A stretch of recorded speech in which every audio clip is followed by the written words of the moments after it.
Hi, welcome to Box on the Box Rock and Celluloid, Bokbrak for short. I'm Edward Box. So today I'm going to rank the albums of one of my favourite bands, Dokken.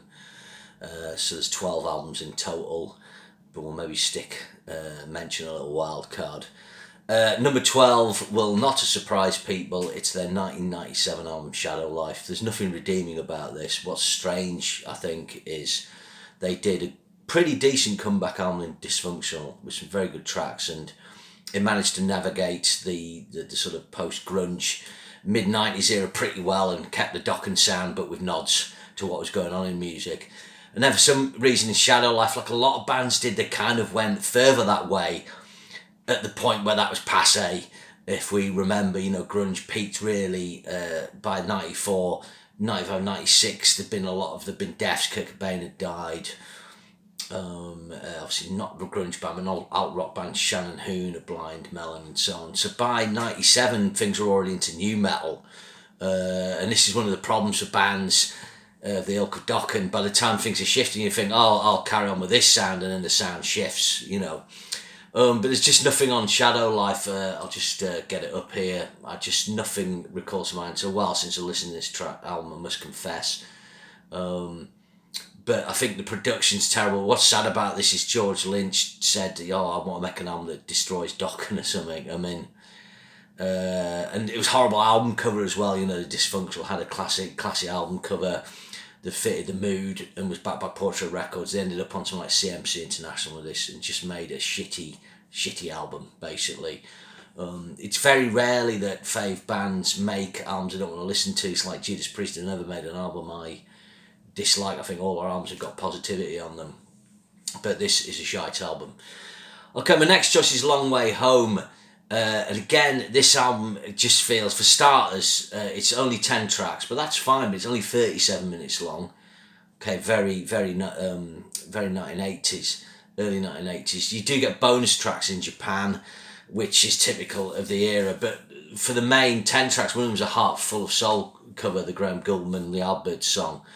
So that seems pretty, having said that, this was a period where Dokken were doing covers. John Norum comes in to do this guitar, Barry Sparks on bass, Mick Drowns on drums. And John does some good solos, but on this album you can hear actually John is trying to channel a bit of Lynch, which is quite strange, but obviously he's been told to do that. But again, it just feels too kind of slight, this album. It feels like, let's put Dokken album out. And it's quite a shame this, because obviously Don and John did tremendous work on Up From the Ashes. So you'd hope there would have been more inspiration. But I think sometimes with these bands where you got shifting lineup changes, sometimes you get a duffer and then a good one. And the good one before this we'll come to. So that's my choice there. My number 10 choice is Hell to Pay. So again, this isn't a bad run. This is the first album with John Levin. I remember hearing this and being quite surprised about how Lynchish it was, but I think for me the songs just weren't there on this. Again, it's okay. Again, 12 tracks, 48 minutes. It's the same lineup, but John Levin's coming on guitar, which is a good move, but Wyn Davis engineering and mixing as well. But I just remember just not really bonding with this album. I remember the Last Goodbye opener had that very sort of D minor-y type riff. Kelly Keeling actually co-writes some stuff on this. So like I say, just a bit of a flat album for me. So these three choices here, you've got Shadow Life, which is terrible, and then Long Way Home and Hell to Pay, just not happening for me. My next choice I'm going to go for is Broken Bones. So again, I was a little disappointed with this. I really liked the album prior to this. It opened in a good track, Empire. Again, there's another cover on it today. Victim of the Crime was pretty good, and Waterfall, I think. But what struck me with this, the production was very, what's the word I'm looking for, quite bass heavy. It's in that period where a lot of people are downloading and listening to music on phones, so a lot of bands again fall into this trap, thinking that this is how things are always going to be, and you get albums with a really boxy bottom end put onto them, the inference being that when they're played on the phone on some smaller speakers, it will strip that out. which it does, but if you're a person who listens to music on better systems or in a different context, it doesn't sound great. The two Whitesnake albums, Good to Be Bad and Forever More, another example of this. There's a great solo by Levin on Empire. I didn't think the solos are quite as well structured on this, so that's the reason that's there, but it has got some good tunes. My next choice is Heaven Comes Down. So this is the most recent album, Fugitive, The Saving Grace.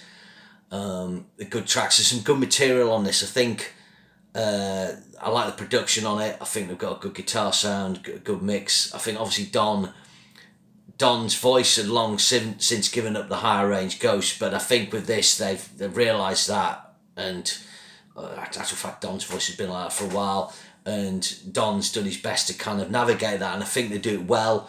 They use some good high backing vocals to sort of bring out that higher register. It's got cool artwork, a nice legacy sort of title. Like I say, good solid rhythm sound, just 10 tracks, but really effectively done. I really like the last track, Santa Fe. I think this will be the last Dokken album, and I think that's why it's come out a bit better. I think every member realises, particularly Levin and Dokken, this is it. So they've put it out there and gone on that extra effort, and it is superior to Broken Bones. Going back to Santa Fe, it's just a really nice acoustic track with a slight country tinge vibe, and I think it works really well. There's something, it's got a kind of nostalgia about it, an autobiographical quality to it, and I like that. So I think that's a sort of the beginning, really, maybe with Broken Bones, where I would say to people, look, you could start, you could continue your dive in there. So my next choice, number 7, is Breaking the Chains. So obviously there's two versions of this. I think the remix sounds a bit better, but the 1981 version has got a nice sort of new Wobben, fitting into new Wobben era feel, and that's why it got traction in Kerrang. Essentially, most of the versions are the same, except We're Illegal is Live to Rock, Rock to Live on the remix, and the version of Paris is Burning is live. Well, it might be done in the studio, but you got a fantastic George in the solo spot. But Paris is Burning, the version on Breaking the Chains 91's got a fantastic solo on it as well. I think it's a decent re-recording. Sorry, I'm just checking here. Here's the remix, yeah.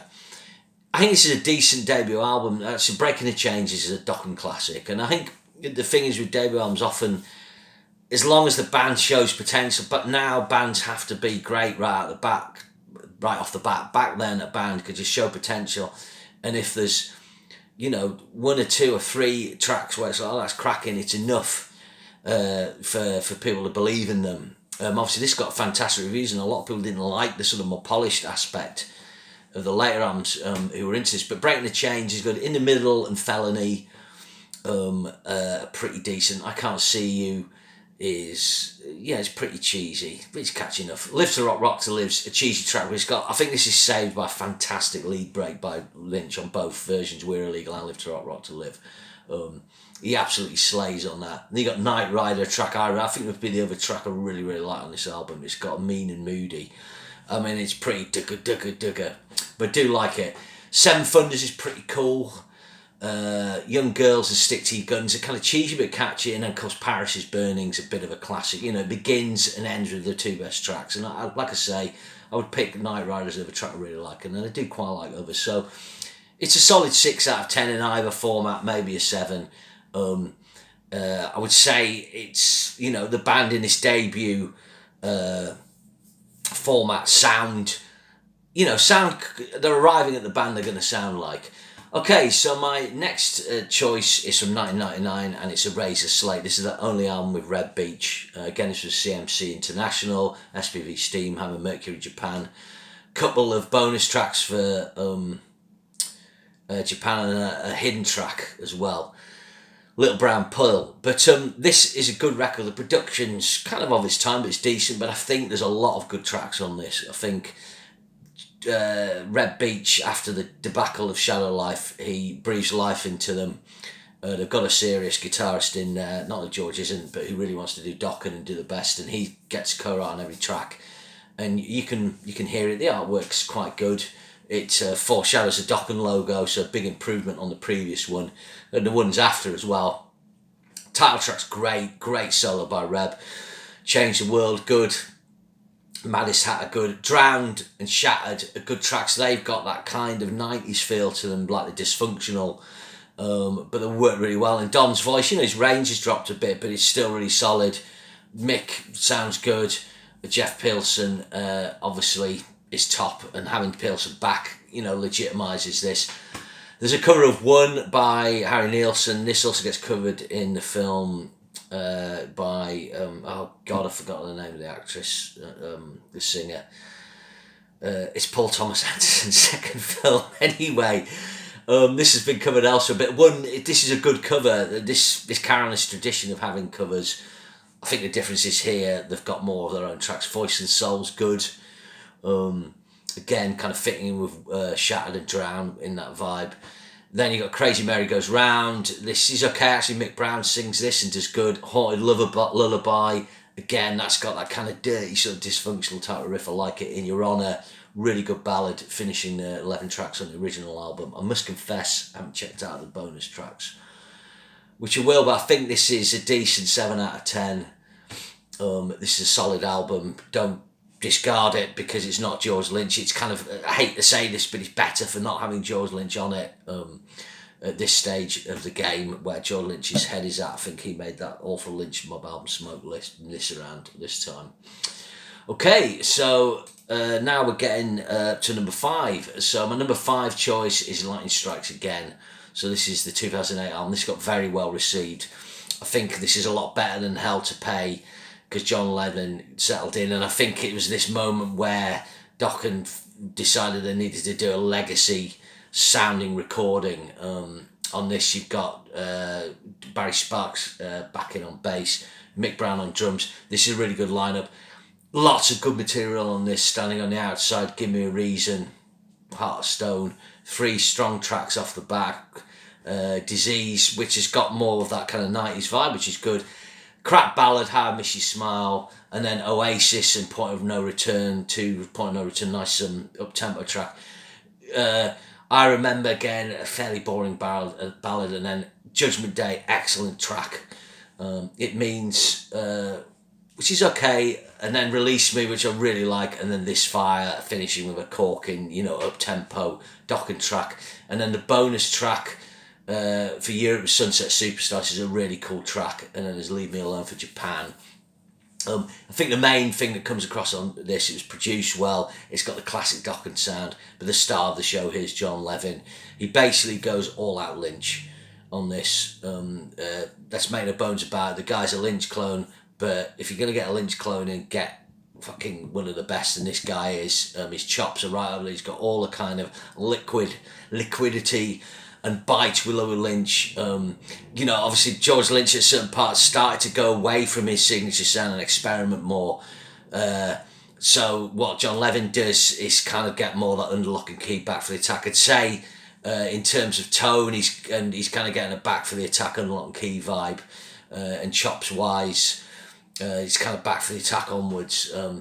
So I think this is a good record. I kind of liked it more when it first came out. I was kind of, oh, bloody hell, it's amazing. But again, it's another 7. This and his Eraser Slate are the 2 sort of outliers, I think. And they would have, either of those could have beat me number 4, which is Dysfunctional, but I just think because it's the classic Dokken lineup, I felt that this should be 4. So a bit of a tale about this, which I'll probably regale possibly elsewhere, is I went on holiday in Ibiza in 1995, my first trip abroad, for the princely sum of £250. The upshot was that we, for various reasons, I had to go back to the airport early because my mates would run out of money and they needed to get a flight, so I suggested they get on my flight back to Manchester. We didn't fly from Newcastle, where I hadn't flown from Newcastle from where I'm from. They'd gone from Middlesbrough. But we're stuck in Ibiza airport. At this time, Ibiza airport, it's not massively, it's got a lot more there, but it's not a lot there back then, and I was just left wandering around and have a book to read nothing for 12 hours. But they had a small newsagent, and there was a Guitar World in there. There was an interview with Lynch. He cut his hair, and it was about this new album, this Dokken album. Now, I knew nothing about it. There was no, back then there was no internet. I had no idea that Dokken had released an album, and I was a huge fan. But this is what happened in the 90s, these type of bands went out of the mainstream. You didn't sort of find out about them in Kerrang or Metal Hammer or whatever. So when I got back, I found an import copy. I was skint at the time, so I bought it, went home, taped it, and took it back and got my money back. There you go. It was 18 quid. I couldn't afford that then. So that's what I did. Later on, I got a cut out copy. So that's the story of that. What's it like? Michael Wagner was brought back in. This is a good sounding record. It's got a modern sort of 90s sound. Basically, the band got back together without George Lynch. So a lot of the songwriting is Pearson and Dokken. They've done a good job, and George Lynch was brought in later because basically the label was like, look, we need George Lynch back. And I don't even know if they're going to call it Dokken. This often happens. So George Lynch, who would normally have co-writes on virtually everything, only has three co-writes, I think, yeah. So, yeah, what's it like? Inside Looking Out, a good opener. Not great, but it's good. And then Hole in My Head and The Maze, probably my two favourite tracks off the album. I mean, Hole in My Head's got a proper, like, drop D riff, proper sort of Alice in Chains and King's X's thing. But The Marriage to Dokken Fire, great solo in Two Out of Fly, another drop D track, bluesy. This has always been a favourite live. I think John Levin does a cool solo spot in this. I like this track, I don't love it. Then you got Nothing Left to Say, which is a nice ballad. Then Shadows of Life and Long Way Home, which are kind of a darker spin on the traditional Dokken sound. Then Sweet Chains, which is a nice atmospheric sort of psychedelic vibe with a lovely kind of Lynch, Don writing his own. Then Lesser of Two Evils, probably next kind of fade track with a great chorus. We can really hear Jeff's backing vocals. What Price, which is alright, and then a lovely cover of From the Beginning by Emerson, Lake and Palmer. Really cool acoustic track with lovely percussion. When the Good Die Young's a pretty decent track. Maybe this is the bonus track for Japan. I think you maybe could have cut one and put that on the main one. I mean, George does some really nice breaks of this. I like him less now. At the time, it was great to hear him because it was a bit of a desert at that time for the kind of guitar playing I like. But I do think this is a solid album again. In the past I've been at 8 songs, I've been at 6. So again, it's a 7. This like the previous two, I've picked a 7 out of 10s. And Breaking the Chains, they're all solid to kind of fit in there, so to speak. Okay, so there's no surprises what the top 3 is going to be. But I will just say my wild card thing here is Up From the Ashes, which is Don Dokken's solo album. This is a solo album in all but name. Basically, the other band members, he couldn't use Dokken, so he had to call it Don Dokken. So really, Up From the Ashes is Don Dokken's Dokken lineup in a lot of ways. If you've not heard that album, it's great. Where would I put that? If I was ranking it in here, and it would make number 4 easily. I probably couldn't bring it to put it in the top 3, but it's bloody good. And it's as much as I like the previous few albums I mentioned here, it's way better than that. It's a really top album. If you've not heard Up From the Ashes, Peter Boltz, Mickey D, Billy White, John Norum, incredible lineup, really good songs, production, great selection of tracks. Okay, so my number 3 choice would have been maybe number 1 a few years ago. I've always hummed and hawed, but it's Under Lock and Key. So my reason for this being number 3 is my favourite sounding Dokken record with some of my favourite tracks ever, and my favourite George Lynch solos. I think George's tone on this, it was a game changer for me. I even like the album cover with the stupid Ray Brown outfits on. Bought this on German import back in very early 86, I think. It came out in November 85. So I love this record, but 42 minutes, really cool arrangements. I have to concede there is some fillers here. Unchained the Night, The Hunter, In My Dreams, 3 of the all-time classic Dokken tracks. What a fantastic opener. The Hunter, probably my favourite guitar solo of all time, one of my favourite Dokken tracks. Slipping Away is the track where you've got to have a ballad on it, lads. And it's a pleasant track with a great solo. I just don't, it is a filler track, but it's well crafted. Lightning Strikes, again, classic. You know, if Slipping Away was better, what a side one that would be, and you've got an incredible George solo. Cool arrangements. Side 2, It's Not Love, brilliant track. With, you know, more godlikeness from George, great sort of spoken bit by Don in the middle, you know, you got a spoken word bit in the middle. Then you got Jaded Heart. Now this is a nice track, it's another ballad, I do like it. It's a bit ploddy, again, George does great guitar solo, but it is a weaker track. In the past I've been like, oh, Jaded Heart's top. But, you know, it's a bit filler. Don't Lie to Me. Now, this, a lot of people might call this filler. I do really like this track. It's just really simple, straightforward, direct, Dokken melodic rock, hard rock with a lovely George solo. But it's not the best track. And then you've got Will the Sunrise, which I think is a really cool ballad track, with a fantastic George solo. And then Till the Living End, which is an up-tempo rocker, which I really like, but it's not as good as Paris is Burning or Turn on the Action. So if you actually look at side 2 on this, for me, although there's things I like, it is front-loaded, this album. You know, if you go through to It's Not Love, you basically take Slipping Away out. Those are your 4 or 5 corkers.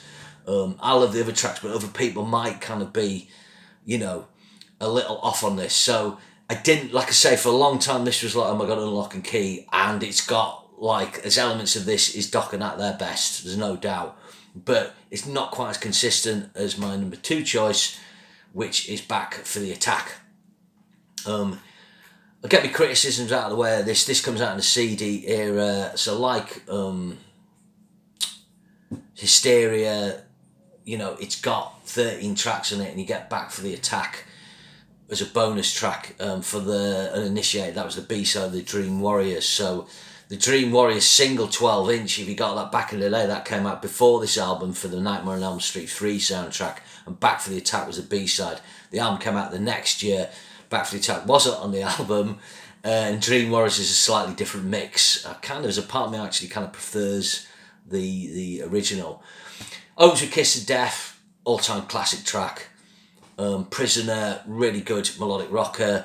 Night by Night, top AC/DC style track with incredible Lynch solo. Standing in the Shadows, really cool track with Chicken Picking. Heaven Sent, all-time Dokken classic with an incredible Lynch solo, and a Mr. Scary. George's instrumental. Took me a while when I was younger to get into that because I'd heard a lot of instrumental stuff, but it's since become an all-time classic.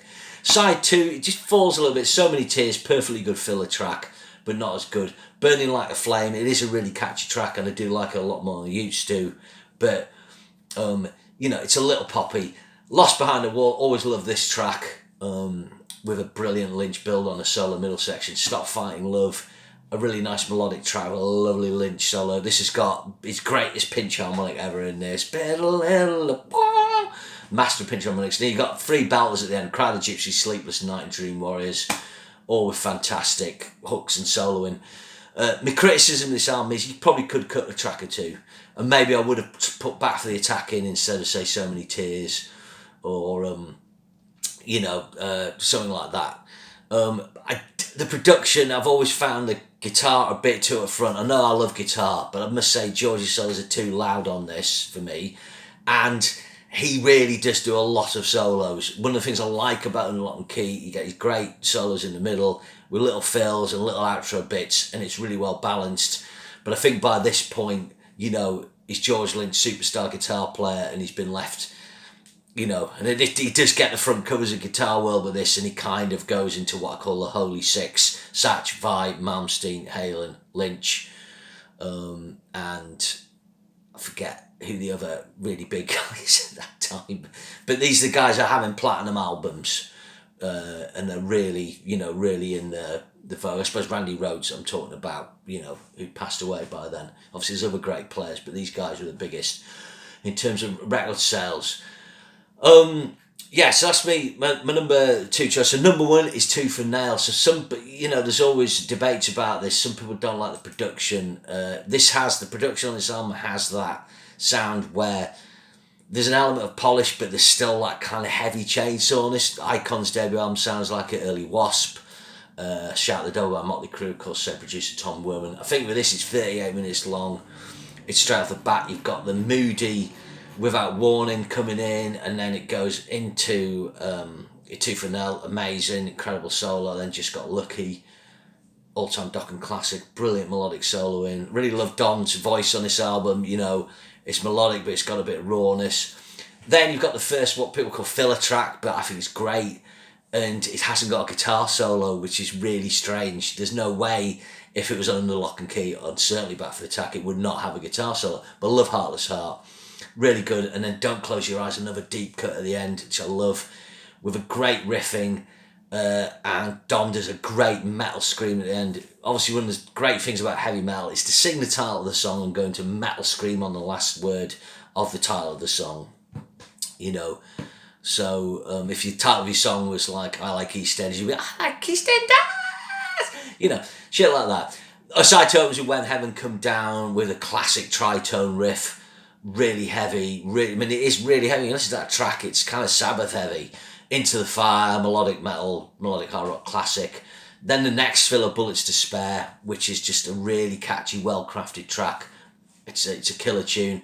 Alone Again, classic ballad, and then it finishes off with Turn on the Action, which is immense. So what perhaps is an unusual thing about this is George, I would say, Two for Nell, Just Got Lucky, Into the Fire, maybe, you know, When Heaven Comes Down Again. There's some great solos in this album, but it's he's still not there yet. He's far better on the other two albums, but I just love the songs and the shape of this. So this has kind of gone up to number one for me because of its consistency, you know, superseding the other two. It's taken a while to do that.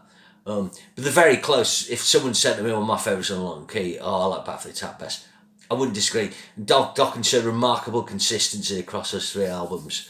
So they're left on a high. Okay, that's my ranking of the Dokken albums. I've waffled now for nearly 27 minutes. Remember, share and subscribe, and I'll see you again soon. Cheers, thanks very much.